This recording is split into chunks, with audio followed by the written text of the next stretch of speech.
What's up, guys? Toast and Coffee here, bringing you some drop zone gameplay on Resistance. Now, I really have three things I'd like to talk to you about in this video. One of which I go 33-2, which is pretty good, but that's mostly because I got a Juggernaut at the drop zone. And because of this, I'd like to spend most of this video talking about how to play as a Juggernaut better. Some Juggernaut tips for you guys, because I have some friends that when they get the Juggernaut, they don't do so well. They tend to think they're invincible and run out into the open, where in reality that's really not what you want to do. Second of all, I'd like to talk about how I play drop zone. I play it a little bit different than some other YouTube commenters have. I see how they play it, and I actually disagree with how they play it. But I'd like to start there because this opening scene is generally how I start every match. So I generally start the match not by going for the drop zone and running in there blindly, because that's what everybody does. They run in there, they crouch down, they hold the drop zone, that's great. But what I think really helps your team is that if you stop the guys at the flow. Now you've seen I've taken out like probably 5 or 6 guys here. Those 5 or 6 guys are all the guys that aren't reaching the drop zone. So by me protecting the area where they're spawning from, my team doesn't have to deal with those guys chucking nades, chucking flashbangs into the drop zone.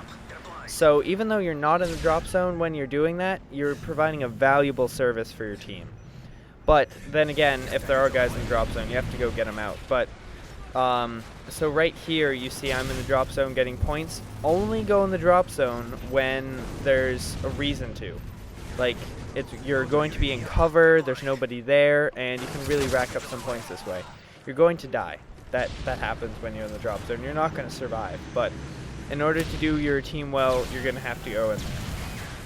Now, especially if you want to pick up some of the stuff, like right here, that's my Juggernaut. I can just take it really quickly because it's mine. So getting in the drop zone really does have its advantages.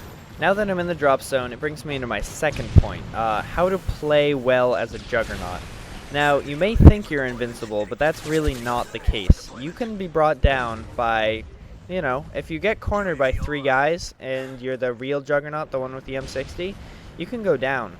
Especially because the M60 runs out of ammo pretty quickly. Well, I mean, it has a huge clip, but the reloading time for the M60 is ridiculous. It's probably a good 3 to 4 seconds. So if you have guys shooting at you for those 3 to 4 seconds while you're reloading, you're gonna go down. The way to combat this is to make sure that whenever you go into an engagement, you have a full clip, a full ammo clip. So I'm going to do some spraying here, it looks like, and I want to make sure that after I do the spraying, I have a full clip. So I use some ammo. I'm going to spray blindly into the drop zone, because that's really what the M60 is good for. It's good for spraying into areas with smoke. They even give you a smoke grenade, so you can put up the smoke yourself and just spray into it. But once I'm done spraying into it, I make sure I reload under cover, because if you run around with your mags half empty, you might just find that there are 3 to 4 guys that you didn't expect to be somewhere, and they're just going to come running at you, and you're going to run out of ammo, and they're going to get you. So the Juggernaut does give you that huge boost of health, but it doesn't make you invincible. You have to watch your ammo. You have to make sure that you are careful when you go into engagements. It just means that you can generally plan your engagements more far in advance, because you're not going to have people shooting you from behind. It's pretty easy. You can turn up your sensitivity a little bit more, so you can wheel around and get guys that turn up behind you. I will also warn you that the rest of this gameplay is pretty slow, because the Juggernaut is pretty slow. So when you do get in drop zone, oh man, it makes you feel these maps. These maps are huge when you can't run around and you're not dying constantly.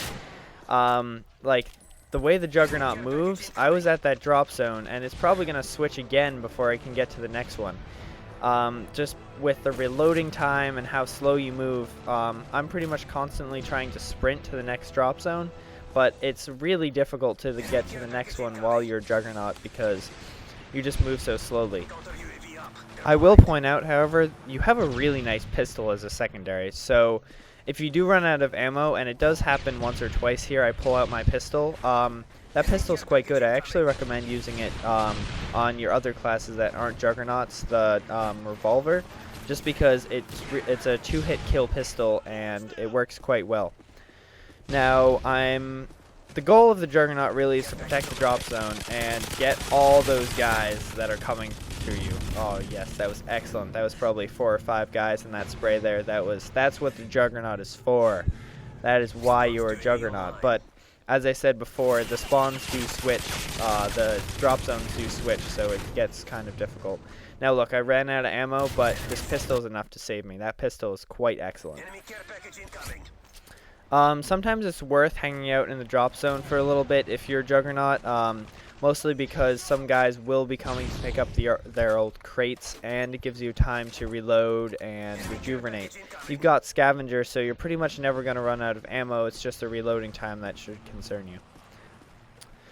Alright, well, I am going to speed it up a little bit here just because I think it's a little more interesting to watch if the Juggernaut moves like a normal person would, so I did speed it up a bit. And just so you guys are a little more entertained, because it does get a little bit long right about here because the Juggernaut moves so slowly.